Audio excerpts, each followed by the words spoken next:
స్వప్న అయితే పెసరట్లు వేస్తుంది ఈరోజు. హాయ్ రా, గుడ్ మార్నింగ్. హాయ్ బాబా, good morning. Hi friends, good morning అందరికి. Welcome to my channel Swapna Krishna vlogs. ఇప్పుడైతే పెసరట్ వేస్తున్నా. తిన్నారు అందరు? మీరు అందరం తిన్నాం. నువ్వు లక్ష్మారే వద్దు.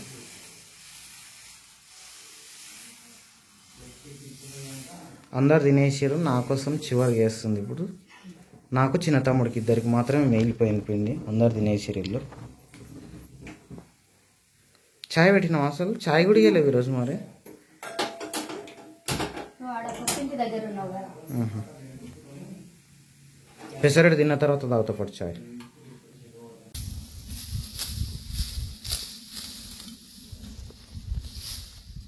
హాయ్ ఫ్రెండ్స్, గుడ్ మార్నింగ్ అందరికీ. Welcome to my channel Swapna Krishna vlogs. ఈరోజు అయితే అందరం చేను దగ్గరకు వచ్చినాము. మా వచ్చిన వరాల పోటీ గడ్డి కట్ చేస్తున్నాము.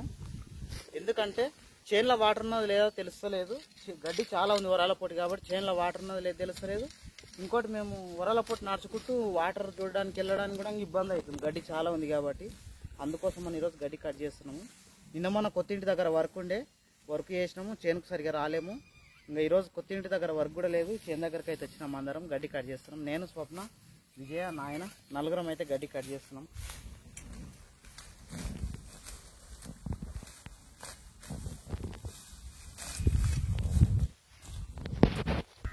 ఇక్కడ ఈ వరం దగ్గర స్వప్న, విజయ్ ఇద్దరు అయితే వరానికి గడ్డి కట్ చేస్తారు. ఈ వరాల గడ్డి కట్ చేయడం వల్ల ఉపయోగం ఏంటంటే మనం చేనులో వాటర్ ఉన్నాయా లేవా అనేది ఉరం పొట్టు నడుచుకుంటూ వెళ్ళి వాటర్ చూసుకోవచ్చు, చిది లేకుంటుంది కాబట్టి.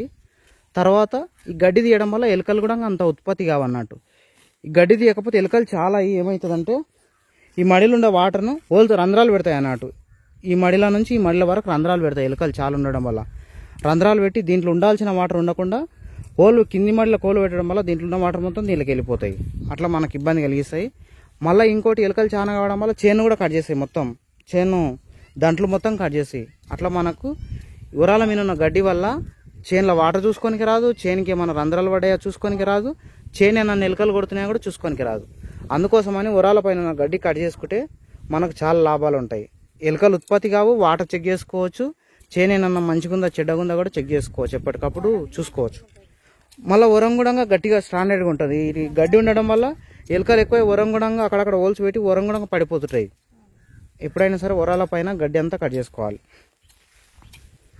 ఒరాలకు గడ్డి కట్ చేయడం వల్ల అంత యూజెస్ ఉంది కాబట్టి అందుకోసమని మేము కష్టమైనా సరే అని ఒరాలకు గడ్డి కట్ చేస్తున్నాము. మా దగ్గర దాదాపు 15-16 వరాలు ఉంటాయి. ఈరోజు రేపు 2 రోజులు అవుతుంది. అయినా సరే 2 రోజులు కష్టమైనా సరే కానీ గడ్డి కట్ చేస్తాం. ఎందుకంటే కట్ చేయకపోవడం వల్ల ఎలుకలు చేను ఖరాబ్ చేస్తాయి, మాకు కూడా సరిగ్గా చూసుకోవడానికి రాదు. అట్లా ఇబ్బంది అయినా సరే కష్టపడి కట్ చేయాలని కట్ చేస్తున్నాం.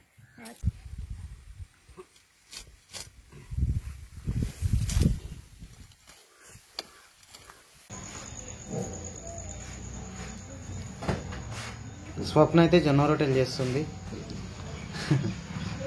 ఈరోజు మా ఇంట్లో చికెన్ కర్రీ, ఇంకా ఏం కర్రీరా? బోటి ఫ్రై చికెన్ కర్రీ చేసారు. అందుకోసమని ఇప్పుడు రొట్టెలు చేస్తుంది. స్వప్న, విజయ్ ఇద్దరు ఈరోజు బాగానే అలసిపోయారు. చేను దగ్గర వర్క్ చేసి ఉరాల పైన గడ్డి కోసేసారు కదా, చాలా అలసిపోయారు కదా విజయ్? నీ పక్కన ఉన్న వాళ్ళు ఎవరు? మమ్మీ అంత సైలెంట్గా చూస్తున్నావు? పొయ్యి దగ్గర వేడివేడిగా బాగుంది కదా వెచ్చగా. రొట్టెలు అయిపోలే ఇంకా? ఎన్ని చేసినావు? 13 ఎన్ని కావాలి? ఇంకా 2, 15 అట్లా చేస్తారా? సరే, తలా 2 వచ్చేటట్లు అన్నారు. కర్రీస్ ఎక్కడ పెట్టేసారు? ఏం curry? Chicken curry. Okay, right. బోటి ఫ్రై ఇదా? ఇక్కడ బోటి ఫ్రై, చికెన్ కర్రీ, బోటి ఫ్రై, రైస్. తిన్నారా మా పిల్లలు? ఓకే, మనమే తినాలన్నా పిల్లలు. తేజ, నువ్వు కూడా తిన్నావా బిడ్డ? తిన్నావా? అన్నోళ్ళు నువ్వు అప్పుడే తినేసారు అన్నాడు. మేమే ఉన్నామా ఇప్పుడు తినడానికి? సరే, ఈరోజు మనం అలసిపోయినామని, చేను దగ్గర అలసిపోయినామని 2 కర్రీస్ అన్నట్టు, ఒకటి బోటి ఒకటి చికెన్. సరే కాన్.